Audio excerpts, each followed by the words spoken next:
Welcome to Monday Moment.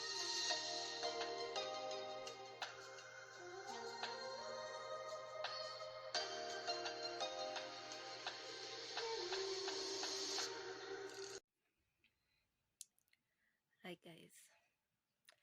So it's been 7 days. By now I should have made the follow-up video, but I'm still feeling a bit off. Actually, what has happened, I haven't really been able to mourn, as in officially mourn the way I should have, because it's a major loss. Yeah, it's not like it's a small thing, but it's like my head hasn't registered. I mean, I know what has happened. I know she has passed, but aside from the time the pastors prayed in the hospital and we really cried with my sis, um, I've not really been able to really unleash, you know. So I wouldn't really say I'm like in denial of any sort. It's just I'm just taking each day as it comes, you know. And I think if a time comes when I feel like I really need to cry, or it just comes, you see, like the day we left the hospital, when we were called, my sister was called at about 2:50, about 3 a.m., because she had just passed it around 2:56 from what the doctor told us. He We went, and I was still a bit numb. In fact, we were just talking in the cab like we were going to see her when she was sick.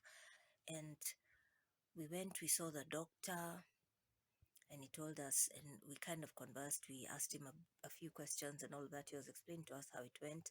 And that day when we finished, because after we were told by the doctor, we went to the morgue. We found she'd already been moved to the morgue. Sometimes they'll call you and tell you come right away. We guys got there, I think, about 2 hours after the call, and she had already passed. By the time they called us, I think she had passed, because her heart stopped. But in some cases, you're called and you get to see the person, and sometimes you can even talk to them and you can be with them those last moments. I really wish that had happened for us, but it didn't. We found when she was already in the morgue. Yeah, so I was saying, we found her in the morgue already. So when we finished with the doctor, there wasn't really much, because I mean, she wasn't there, so we didn't stay in the ward long. Once we talked to the doctor, we just went to the morgue. It's 24 hours, so despite the fact that she was heading to 6 a.m., we were able to go and see her. And one of the crazy things, because she was still pretty fresh, in fact, she looked like she was asleep. And we touched her. My sis, in fact, I think hugged her or something, or nearly did. And the lady, the mortician, was telling us, make sure you guys wash your hands properly with soap, because she had the medicine. It was a bit of a crazy moment, but yeah, that's how I remember her, just looking like she was asleep here at home. She was here, she was at my place when she got sick. What happens, the chemo, the sun is a bit too much there. The chemo kills all your cells, plus the good ones. So your immunity always has to be checked before you do a new chemo. Anytime before, her cycle was 21 days. So when she went for the test to see if she was okay to do the chemo the next day, you do the test the day before, her immunity was low. So she was put on a certain jab. There's this immunity injection they get for 3 days. So she took the first one in the hospital that day we went. And then I took her for the other two at a local clinic here at home. We bought the medicine, we came with it from the hospital. So about 3 or so days after that medicine, she began to have serious stomach pain. So that medicine is known to have some effects, and it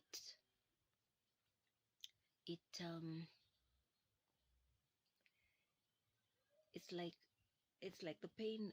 That's the first time she had serious pain. She was lucky she hadn't been in too much pain before. So when we took her to the hospital in a lot of pain, she was given morphine.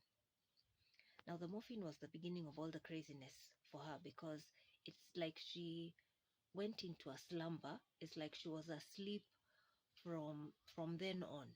She could hardly move. She was talking and okay for the first few days, and then it just went deteriorating. And I don't know, I won't say it's the morphine, but I think it had something to do with it. And after researching a little, we saw like morphine can be a bit crazy on the elderly. So I don't know, but basically, that's like when everything really went crazy for her. And it's still a bit shocking, because I knew she was going for treatment. She was just going to get some medicine to help with the pain, do a few tests, they see what's wrong, and then she comes home.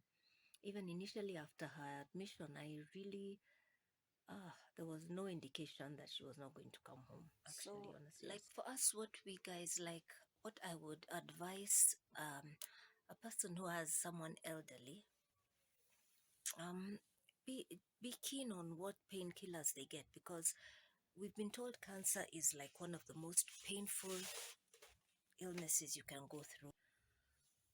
We were told, we already know, if you have a patient, you'll have research and you'll know that when the cancer pain starts, it's madness. It's really crazy. So most of the times they don't have much option. Morphine is the only thing that does work. But if your patient is elderly and they can have something else, always try to insist on something else, because I think it it stirred up, it activated whatever else was wrong. I know if it's your time, it's your time, but I still feel like it made her time come faster. I don't know. I don't know. It's just a feeling we guys had, and we can't really complain about the hospital. They were really nice to her. But another thing about that ward, it's a cancer ward, and every other day, almost every day,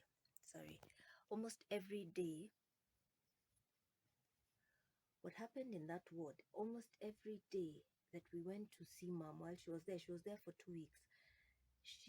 We met families crying. It's like that ward is just, it's a crazy ward. It's just full of sadness, and people always dying. You know, it's really unfortunate.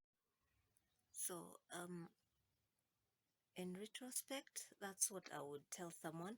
Be keen on what your patient is getting, especially if they're elderly. If they're elderly, be very keen on what pain meds they're getting. Actually, on any meds that they're getting. It's so strange, because the day she went, she was walking. We supported her a little. Yes, she was in a lot of pain, but she was actually walking. She walked into the hospital, and like that was it. She didn't walk out again. She was walking, she was talking. And then she just deteriorated. In those 2 weeks, she stopped talking, she stopped eating. At some point, she couldn't even take water. Within a spare, okay, the 2 weeks isn't like the way someone can be hit by a car, but it was still very shocking and very sudden, because you see, she wasn't bedridden. She wasn't carried out of the house on a stretcher or anything. So it makes it a little bit difficult to accept, but we are accepting it, because at some point she was really tired. She had an ostomy bag, a colostomy bag. That's what she was using for her long calls. She had, because the cancer was in the colon, so it affected her rectum, and she would really get tired of emptying that bag. She had it for about 4 years. So I don't know. We'll just say God knows what's best, and she's in a better place now. She's out of the pain. Yeah, but if you have your person on that treatment, just be careful about the morphine.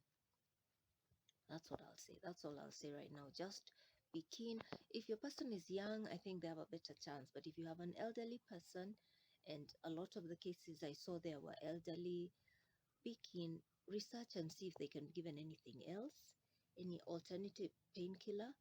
Um, if they're in complete agony and this is like the only thing that's giving them a break, then of course, by all means, yeah, you don't want your person permanently in pain. But if they can take something else, find out for them if, yeah, just inquire if they can get something different. I think it would be helpful. It would be helpful for your loved one. So I don't know. I'm still expecting to really mourn, really cry, and let it out.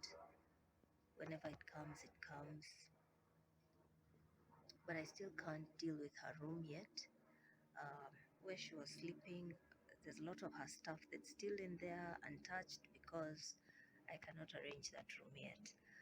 We're planning to do it with my sister whenever we do it, but for now, it's just there. That's the part that shows me I'm still not okay. What do you expect? Yeah, I'm taking myself through. I'm being kind to myself. I'm not like in a hurry to forget about her or anything. Yeah, so yeah, that's it. That's the update I have for now. We're trying to keep busy as much as we can, do as much as, go back to normalcy as much as possible. Like my sister is the one who's it will be harder for, because she was the primary caregiver. She stayed with mom a lot longer than I did. She took care of her a lot longer, so she's a bit of at a loss, in fact, as to what to do with herself, kind of, because caregiving can really take over your life. It can consume you completely. So she has a stall somewhere on mm, what road is that? It's not Thika Road, or is it? She has a stall somewhere. We'll be going to check it out on. There are guys who had stalls in Tena that they had been given. They were able to be allocated by the government in some way. So the road passed through their stalls and they had to be demolished. And as a result, they were given compensational stalls at some place. I forget what that road is. Is it Jogo Road? I think it's on Jogo Road. So we'll be going there sometime next week. I'll take you guys along and show you um, how it looks. It's still a pretty new market, but it's filling up pretty fast. They've been given deadlines on how soon they need to open the stores, because I think it was taking too long or something. So we're going to go there. I want to go and see it. I haven't been there. I want to go and see the market and everything. At least, yeah, that's something to just get my mind off things. So we'll be going there next week. Today is Saturday. We should be going around Tuesday, and I'll take you guys along and show you. So, yeah, that is something at least that should be more interesting than this balloon video. But it's nice to talk about it. It's nice to talk about it. I'm glad I have the channel to talk and release some steam. Get things off my chest. So I'll see you guys soon. Thanks for watching. If you haven't subscribed, please do subscribe. I'm coming back. So you should be seeing a few more videos now than the long break I was on. At least now you know why. Yeah, so I love you guys. Take care.